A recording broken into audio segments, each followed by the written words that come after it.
नमस्कार, मैं शिवांगन से अनीता बोल रही हूँ। अपने शिवांगन ओल्ड एज होम के वीडियोज में लगातार डाल रही हूँ, तो उसमें मैं अपना और शिवांगन का इंट्रोडक्शन डाल रही हूँ। तो आप सब जो देख रहे हैं वो मेरा परिचय है जिसको मैं डाल रही हूँ, और शिवांगन का परिचय मैं पहले ही डाल चुकी हूँ। साथ में मैं कुछ और चीज़ें भी ऐड कर रही हूँ। तो मैंने अपना बताया कि मैं कैसे बीमारी में अध्यात्म की तरफ भी बढ़ चुकी थी, और आध्यात्मिक यात्रा करते करते करते करते मैं जिस रास्ते पे मेरी थोड़ी सी आदत है कि जिस चीज़ को मैं सीखती हूँ उसको दूसरों को भी सिखाती हूँ। तो जब मैंने जो बताया था कि भगवान को मैंने पिता के रूप में ही समझा, पिता के रूप में ही जाना, और उसने भी मुझे पिता के रूप में ही पहचाना। और कहीं कहीं मुझे धर्मराज का भी रूप भगवान में दिखता था, क्योंकि मेरे पिताजी भी गलतियों पे बहुत सख्त थे। वो सॉफ्ट की जगह पे सॉफ्ट थे, कठोर की जगह पे बहुत कठोर थे। और कुछ कार्य ऐसे थे जो मैंने अपने पिता के जैसा कहा, उन्होंने वैसा ही सीखा। कोई भी मिलावट नहीं की। तो हमें भगवान के कारोबार में भी मिलावट नहीं करनी है। भगवान जो कह रहा है वो अंतिम सत्य है, केवल वही सत्य है धरती पे। बाकी बहुत सारी चीजें सत्य भी है, झूठ भी है, कहीं मिक्स भी है दोनों का। तो वो सब चीजें अपने अपने अनुसार हैं। तो भगवान को तो मेरे माँ बाप भी बहुत मानते थे, और मेरी माँ हमेशा भगवान का जो नानी बाई का मायरा था उसे देख करके बहुत रोती थी। सोचती थी कि क्योंकि मेरा भाई था वो भी एक्सपायर होने वाला था, मैंने बताया, तो उसको हमेशा लगता था कि मेरी बेटियों का भात कौन भरेगा, भात कौन भरेगा, बस हमेशा सोचती थी। तो मैं मम्मी को जब दिखाती थी तो हमेशा बोलती थी कि नरसिंह जी का मायरा सुन के रोती क्यों है, हंस, नरसिंह जी ने भगवान को अपना सब कुछ दे दिया, तू भी सब कुछ दे, फिर तेरी बेटियों का भी भरेगा। और वो उस चीज पे चुप हो जाती थी कि धन तो हम देंगे किसी और को, प्रॉपर्टी देंगे किसी और को, जिम्मेवारी निभाएंगे किसी और को, और उम्मीद करें भगवान हमारे लिए सब कुछ करे।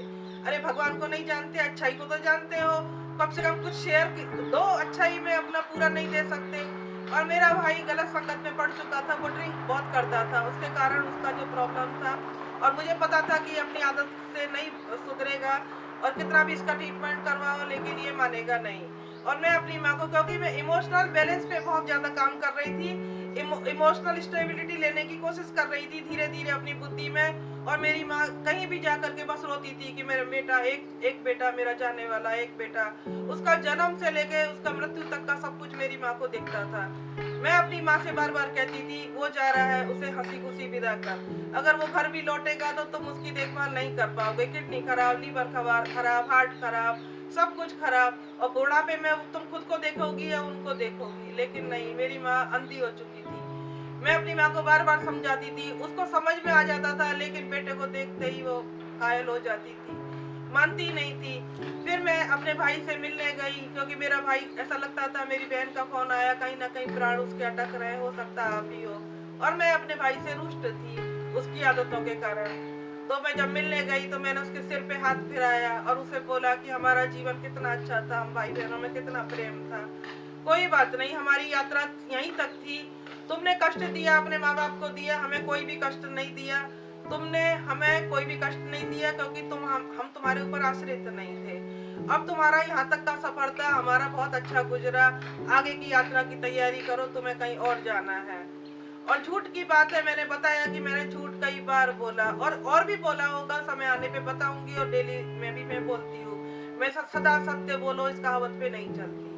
तो मेरे भाई का प्रॉपर्टी, क्योंकि इलाज के लिए इतना पैसा, 1 करोड़ लीवर के लिए चाहिए, ये सब कहाँ से आएगा, वो कमाता भी नहीं था। उसकी नजर केवल मकान पर टिक गई। तब मैंने बोला, मेरी माँ ने मुझे बोला कि मकान के ऊपर है, और मेरी माँ भी अगर वो कह देता कि करवा लीवर ट्रांसप्लांट, तो वो कोशिश करती, मकान को बेच देती। उसके 4 बच्चे थे, उन बच्चों की छत बचाने के लिए मैंने अपने भाई को झूठ बोला। मैंने बोला, क्योंकि मेरा भाई भी मेरे पे भरोसा करता था। मैंने बोला, मेरे पिता ने मेरे सामने रजिस्ट्री जला दी, उसके पास रजिस्ट्री नहीं है, और आगे वाला हिस्सा मम्मी के नाम पे है, वो तू नहीं बेच सकता। तो मेरे भाई ने उस चीज का भरोसा कर लिया, और वो मकान बच गया। मैंने अपने लिए तो नहीं बचाया था, उसी के बच्चे रोड पे नहीं आए। मकान होगा तो बच्चे कहीं ना कहीं से अपना कमा के खा लेंगे, कहीं ना कहीं से कुछ हेल्प हो जाएगी, माँ की पेंशन है। अगर वो बिक जाता तो बच्चे कहाँ जाते। चाहे आगे का पार्ट बच्चों का भी अलग रहा, बच्चे भी अपने माँ बाप के रास्ते चले गए, वो एक अलग पार्ट है। लेकिन जो मैं बचा सकती थी, मैंने बचाने की पूरी कोशिश की। धीरे धीरे भावनात्मक कंट्रोल पे काम कर रही थी। उसके उसके अंदर मुझे पता चलता आ रहा था कि दुनिया में बहुत कुछ होगा और हो रहा है। आप उसको अब रोके धोके नहीं सोच सकते, ना समझ सकते। इसी के तहत एक अजीब सा केस मेरे जीवन में आया। जो मेरे हस्बैंड के ऑफिस में कोई थे, एक बच्चा जो ब्रेन ट्यूमर से जूझ रहा था। इधर मैं एडमिट थी, उधर वो बच्चे का भी ऑपरेशन हुआ था। मेरे अंदर उस बच्चे के लिए एक अजीब सा भाव जन्म लेता था बार बार। और अचानक से मैं घर आ गई हॉस्पिटल से सब कुछ करके, और मुझे अचानक उस बच्चे से मिलने की इच्छा हुई, और वो बच्चा एम्स में एडमिट हो चुका था। मैंने अपने हस्बैंड को बोला मुझे उस बच्चे से मिलने जाना है।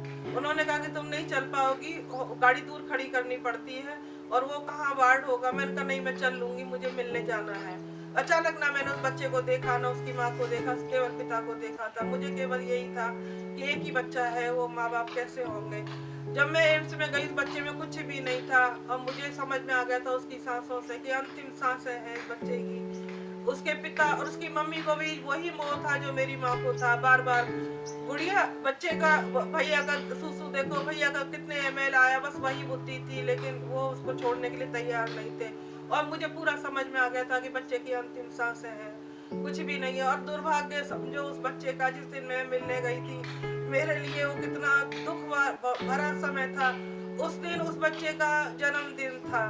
उस जन्मदिन का वो बच्ची, उनकी जो बेटी थी, वो मंदिर में प्रसाद चढ़ा करके आई थी, और वो प्रसाद ले करके मैं खा के उस बच्चे को क्या आशीर्वाद दूं, मुझे समझ में नहीं आ रहा था। उसके पिताजी को बोल रही थी अलग बुला करके, उसकी मम्मी ने भी सुना कि भाई साहब इसकी अंतिम सांसें हैं इस बच्चे की, इसको कोई ना कोई खींच रहा है, और ये बहुत कष्ट में है, आप इसको विदाई दो, अपनी तरफ से छोड़ दो। इसका यात्रा पूरी हो गई, उसके दोनों कान पीछे से मुड़ चुके थे। जो अंतिम सांसें होती है, जिसमें आवाज आती है, आंखें ठहर जाती है, बिल्कुल उसका शरीर अंदर चला गया था। उसके पिताजी को समझ में आया, और उसकी मम्मी ने सुन लिया था। वो बोलता नहीं नहीं, मैं नहीं छोड़ूंगी। मैंने कहा नहीं भाभी जी, आप इस बच्चे को छोड़ो, इसकी आगे की यात्रा अच्छी होगी। इसका आपके साथ इतना ही समय था, बहुत प्यारा बच्चा था जो आपके घर में रहा, इसने आपको सुख दिया, लेकिन आप इसके दुख का कारण मत बनो, इसे आगे की यात्रा करने दो। और हम आए हैं, और दूसरे तीसरे दिन वो बच्चा उड़ गया। वो आत्मा अपना नेक्स्ट पार्ट बजाने के लिए कहीं चली गई। और बहुत सारी बातें हैं जिनको मैंने दुखों में तड़पते हुए देखा। मुझे मेरा बच्चा जब आता था तो मिलने नहीं देते थे कि किसी से दुख मत सुनो, आप बहुत प्रॉब्लम से जूझ रहे हो। लेकिन मैं बड़े हंसते गाते सुनती थी ठहराव के साथ में। मैं दिमाग पे तो नहीं लेती थी, लेकिन फिर बहुत सारी चीजें दिमाग पे चली जाती थी, क्योंकि पुराने संस्कार थे। कुछ बातें ऐसी बताई मैंने जो वो जानते हैं, मैं उनको बताना नहीं चाहती। हमारे अड़ोस पड़ोस में रहते थे वो लोग, और वो घटनाएं सत्य हुई। जो घट रहा है उनके माँ बाप नहीं पहचान पाते थे, वो मैं देख लिया, क्योंकि दुखों ने ही मुझे कहीं ना कहीं सिखाया। और उनके माँ बाप आज भी मैं बातें करती हूँ, और मैं उनके हमेशा भले की कामना करती हूँ। जैसे भगवान दुख जीवन में आते हैं, जो दिल से निकलता है कि भगवान किसी और के जीवन में ना आए, तो हम अपने बुढ़ापे को धीरे धीरे साधते चले, तो जो हमारी दुआओं में बल भरेगा वो बल अमोल होगा। भगवान भी उनका ऋण चुकाएगा समय आने पे। भगवान कह रहा है कि अंतिम पार्ट दुआओं का चलेगा।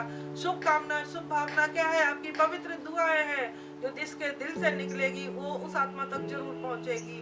तो अपने बुढ़ापे में अपनी आत्मा में बल भरो, साधना का बल भरो, योग का बल भरो, भक्ति का बल भरो, प्रार्थनाओं का बल भरो, और लास्ट में दोनों हाथ दुआओं के लिए खोल दो। यही अंतिम पैगाम भगवान का है, और यही अंतिम पैगाम संसार को देना है। तो मेरा यही है कि इस ओल्ड एज होम खोलने का पर्पज मेरा यही है कि मैं जो आत्मा उन पे काम करूं, खुद के साथ साथ उन आत्माओं को भी अपने समान बनाऊं, और धीरे धीरे एक छोटा संगठन मेरा भी हो, जिसमें सब कुछ मैंने सबको बोल दिया है, जो भी है यहाँ पे रहते हैं। संदेश सबका एक ही है, तरीका अलग अलग है, भाव सबका एक है, भाव को जताने का माध्यम अलग अलग है।